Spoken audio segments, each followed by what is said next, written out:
Hey everyone, welcome back once again to our CA Foundation Business Economics series where we are discussing CA Foundation chapters in the most quick and practical manner. So, without wasting much time, let's get back to our session. So, today we will be covering chapter 9 International Trade, in which in this video we will cover Unit 1 Theories of International Trade. So, here is a quick overview.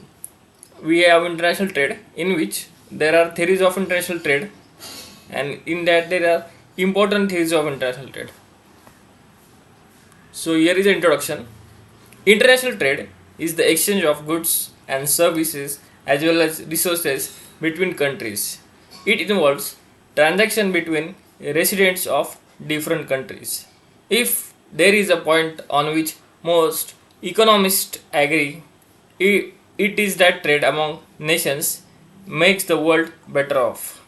International trade reduces production cost and improves living standards of people. The foreign producers also benefits by making more sales than it could selling solely in its own market and by earning foreign exchange, that is currency. Foreign exchange means dollars, pounds, euros, yen, etc. that can be used by itself or others in the country to purchase foreign made products. International trade is an integral part of international relations and has become an important engine of growth in developed as well as developing countries. Here are benefits of international trade. First, international trade is a powerful stimulus to economic efficiency and contributes to economic growth and rising incomes.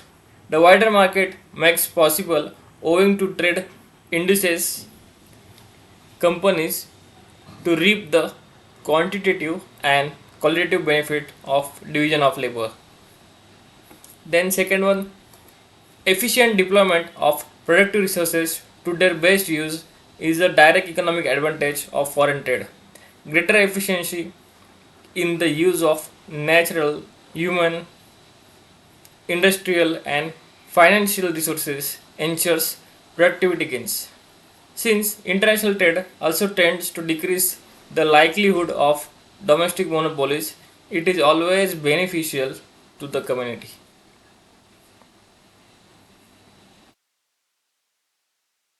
Trade provides third, trade provides access to new markets and new materials and enables sourcing of inputs and components internationally at competitive prices. This reflects in innovation products at lower prices and wider choice in products and services for consumers. It also enables nations to acquire foreign exchange reserves necessary for import, which are crucial for sustaining their economies. Fourth one, international trade necessitates increased use of automation, support, technological change, stimulus innovation, and facilitates greater investment in research and development and productivity improvement in the economy. Then we have fifth one, trade also provides greater stimulus to innovative services in banking, insurance, logistic, consultancy services, etc. And we have sixth one, for emerging economies, improvement in the quality of output of goods and services, superior products, finer labor and environmental standards, etc. enhance the value of their product and enable them to move up the global value chain. Then we have few more. Seventh one, I think. Opening up of new market results in broadening the productive base and facilitates export diversion so that new production possibilities are open up. Then we have trade can also contribute to human research development by facilitating fundamental and applied research and exchange of know-how and best practices between trade partners. And ninth one, trade strengthens bonds between nations by bringing citizens of different countries together in a mutually beneficial exchanges, and thus promotes harmony and cooperation among nations. Then, despite being a dynamic force which has an enormous potential to generate overall economic gains, liberal global trade and investments are often criticized as detrimental to nations' interest. Means nuksandarak, means not good for the nation. The major arguments put forth against trade openness are, means trade openness means transparency, global trade, global, सब globally होगा. First one, international trade is often not equally beneficial to all the countries, all the nations. Potential unequal market access and disregard for the principles of a fair trading system may even amplify the differences between trading countries, especially if they differ in their wealth. Means rich get richer, poor get poorer. Second, economic exploitation is like outcome when underprivileged countries become vulnerable to the growing political power of corporations operating globally. The domestic entities can be easily outperformed by financially stronger transitional companies. Third, substantial environmental damage and exhaustion of natural resource in a shorter span of time could have serious negative consequences on the society at large. Fourth, trade cycles and the associated economic crises occurring in different countries are also likely to get transmitted rapidly to other countries. Fifth, risky dependence of underdeveloped countries on foreign nations impair economic autonomy and endangers their political sovereignty. Such reliance often leads to widespread exploitation and loss of cultural identity. Substantial dependence may also have several adverse consequences in times of wars and other political disturbance. Too much export oriented may distort actual investment away from the genuine investment needs of a country. And finally, there is often a lack of transparency and predictability in respect of many aspects related to trade policies of trading partners. There are also many risks in trade which are associated with change in government's policy of participating countries, such as imposition of import ban, high import tariff, or trade embargoes.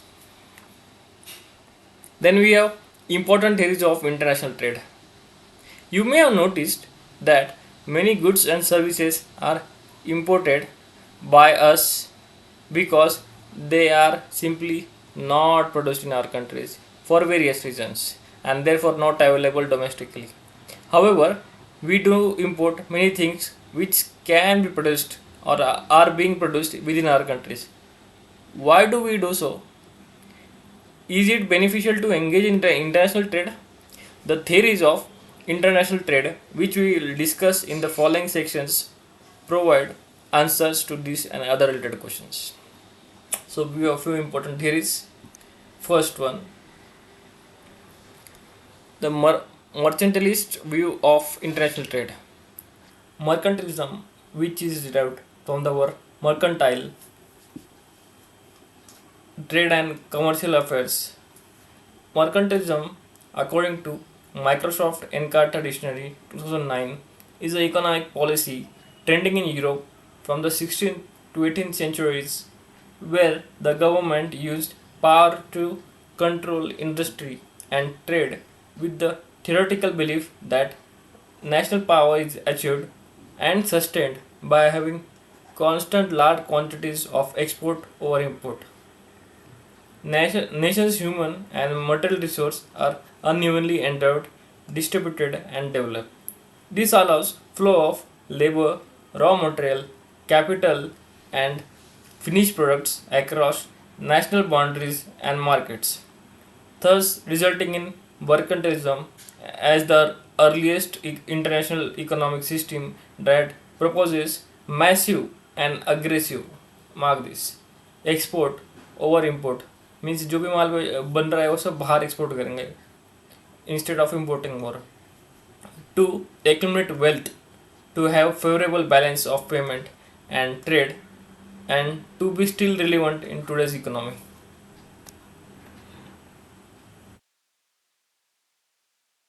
Then we have the theory of absolute advantage. Adam Smith, the father of economics, thought that the basis of international trade was absolute cost advantage. According to his theory, trade between two countries would be mutually beneficial if one country could produce one commodity at absolute advantage over the another commodity, and the other country could in turn produce another commodity at an absolute advantage over the first. In other words, the principle of absolute advantage refers to the ability of a party, that is, an individual or a firm or a country, to produce a greater quantity of a good, product, or service than its competitor using the same amount of resource. Adam Smith first described the principle of absolute advantage in the context of international trade using labor as the only input. Since absolute advantage is determined by a simple comparison of labor productivity, it is possible for a nation to have no absolute advantage in anything. In that case, according to the theory of absolute advantage, no trade will occur with the other nation. It can be contrasted with the concept of comparative advantage, which refers to the ability to produce specific good at a lower opportunity cost. Here are some assumptions to the absolute advantage theory. First, trade, trade between the two countries. Second, he took into consideration a two country and two commodity framework for his analysis. Third, there is no transportation cost.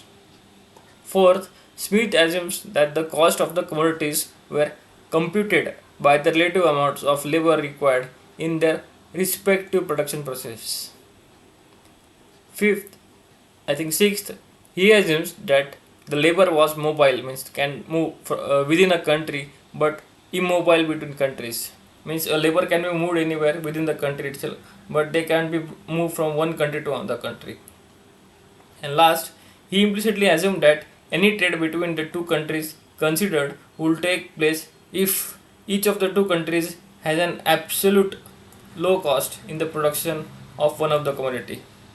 Means one country should have lower cost for one, and second country should have lower cost for another. Then we have 1.2.3, the theory of comparative advantage. So in one of the most important concept in economics, David Ricardo observed that trade was driven by comparative rather than absolute cost. Means of producing a good,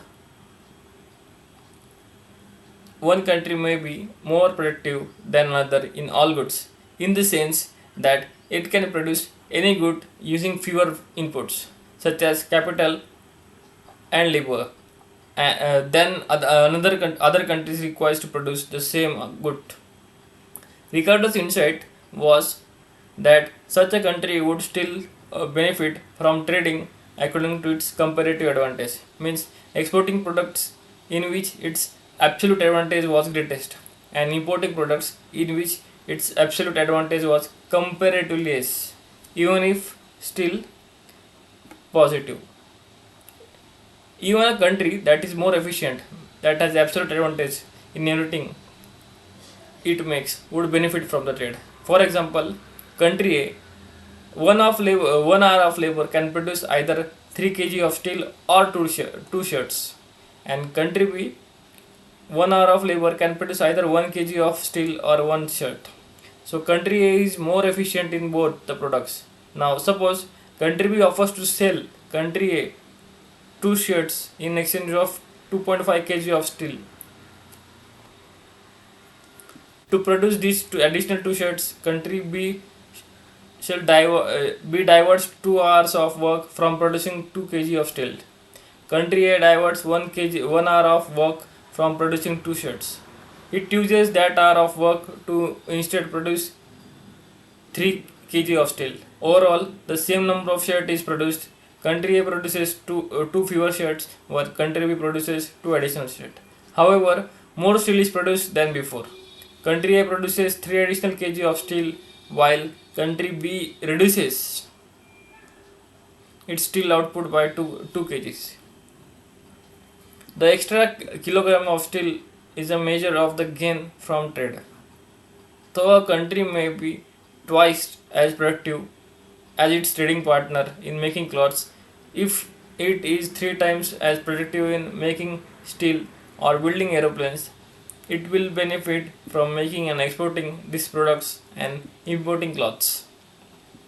Its partner will gain by exporting clothes in which it has comparative but no absolute advantage in exchange of these other products. The notion of comparative advantage also extends beyond physical goods to trade in services, such as writing computer code or providing financial products. Because of comparative advantage, trade rises the living standard of both countries. Douglas Irwin 2009 calls comparative advantage good news for economic development.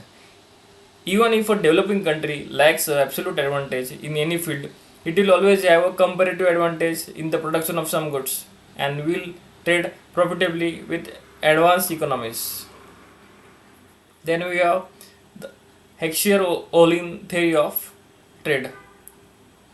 Differences in comparative advantage may arise for several reasons. In the early 20th century, Swedish economists Eli Heckscher and Bertil Ohlin identified the role of labor and capital, so called factor endowments, as a determinant of advantage. The Heckscher-Ohlin proposition maintains that countries tend to export goods whose production whose production uses intensively the factor of production that is relatively abundant in the country. मतलब काफ़ी मात्रा में है वो. Countries well endowed with capital, such as factories and machinery, should export capital intensive products, while those endowed with labor should export labor intensive products. Economists today think the factor endowment matters, but that there are also other important influence on the trade patterns. The increase in competition coming from foreign firms puts pressure on profit, forcing less efficient firms to contract and making room for more efficient firms. Contract means reduce. Expansion and new entries bring with them better technologies and new product varieties. Like the most important is the trade that trade enables greater selection across different types of goods, say refrigerator. This explains why there is a lot of intra-industry trade. For example, countries that export household refrigerator may import industrial coolers, which is something that the factor endowment approach does not encompass, means does not take part, include. There are clear efficiency benefits from trade that result in more products, not, not, not only more of the same product, but greater product variety. An even greater benefit may be the more efficient investment spending than result of firms having access to a wider variety and quality of intermediate and capital inputs. Think lithium battery manufacturing by China rather than manufacturing electric cars. By enhancing the overall investment and facilitating innovation, trade can bring sustained higher growth. Indeed, economic models used to assess the impact of trade typically neglect influences involving technology transfer and pro-competitive forces such as the expansion of product variety. That is because these influences are difficult to model and result that to incorporate them are subject to greater uncertainty. Where this has been done, however, Researchers have concluded that the benefits of trade reforms, such as reducing the tariffs and other non-tariff barriers to trade, are much larger than suggested by conventional models. The table 4.1.3 presents, though not exhaustive, a comparison of the theory of comparative model and modern theory. Comparison of theory of comparative cost and modern theory. Theory of comparative cost. The basis is the difference between countries is comparative cost. Here explains the causes of difference in comparative cost difference as difference of factor endowment. Is based on labor theory of value. It's based on money cost, which is more realistic. It considers labor as the sole factor of production and presents a one factor model. It has widened the scope to include labor and capital as important factor of production. This two factor model can be extended to more factors. Can be extended. This is important. Then we have, it treats international trade as a quite distinct from domestic trade. Here, international trade is a one special case of inter-regional trade. It studies only comparative cost of the goods concerned. It considers the relative price of the factor which influences the comparative cost of the goods.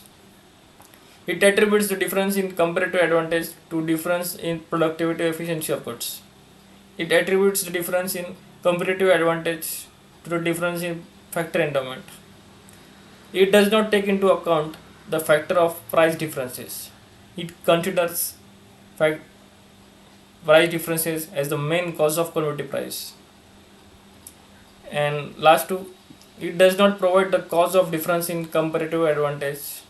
It explains the difference in comparative advantage in terms of difference in factor endowment. And last one, it's normative, means it tries to demonstrate the gains from international trade, while the modern theory is positive, it concentrates on the basic trade. So I will just note down here, this is modern theory in case you are unable to.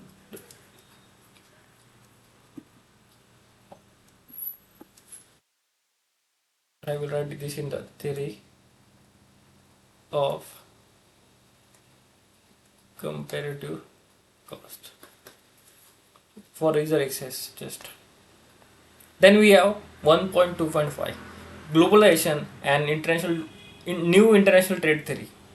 The revolution that swept through the theory of international trade in the first half of the 1980s and the rise of the so-called new trade theory left many of the insights of the traditional trade theory intact.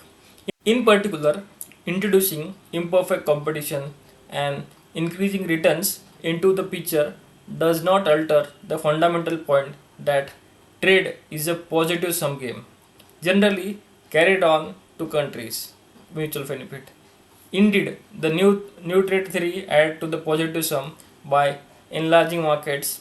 International trade increases competition and allows greater exploitation of economies of scale, both of which represents gain over and above those due to comparative advantage.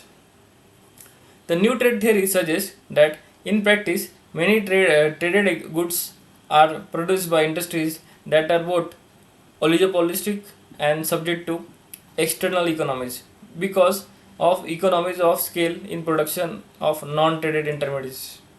Thus, instead of a picture of an international economy that is at parity optimal, the new trade theory offers a picture of one in which market normally leads to suboptimal results. American economist and journalist Paul Krugman received the 2008 Nobel Prize of Economics for his work in economic geography and in identifying international trade patterns. In the late 1970s, Paul Krugman noticed that the expected model that economists use to explain patterns of international trade did not fit the data. The Heckscher-Ohlin model predicted that trade would be based on such factors such as ratio of capital to labor with rich capital rich countries exporting capital intensive goods and importing labor intensive goods from labor rich countries. But Krugman noticed that the most international trade takes place between countries with roughly the same ratio of capital to labor. The auto industry in capital intensive Sweden, for example, exports car to capital intensive America, while Swedish consumers also import cars from America. This is particularly true in key economic sectors in India, such as electronics, IT, food, and automotive. We have cars made in India, yet we purchase many cars made in other countries. Krugman defended free trade. He was passionate and showed deep concern for the well being of people around the world. One such example is In Praise of Cheap Labor, published in Slate in 1997. In it, Krugman told of Smoky Mountain, a huge garbage dump in Manila in which men, women, and children made a living combining by through garbage of valuable items. Low wage jobs in MNC companies, that is multinational companies, factories in the Philippines, Bangladesh, and other poor countries, he noted, are much better alternatives because MNCs, that is multinational companies, hire many of these poor workers. He wrote that the result has been moved hundred of millions of people above poverty to something still awful but not less significantly better.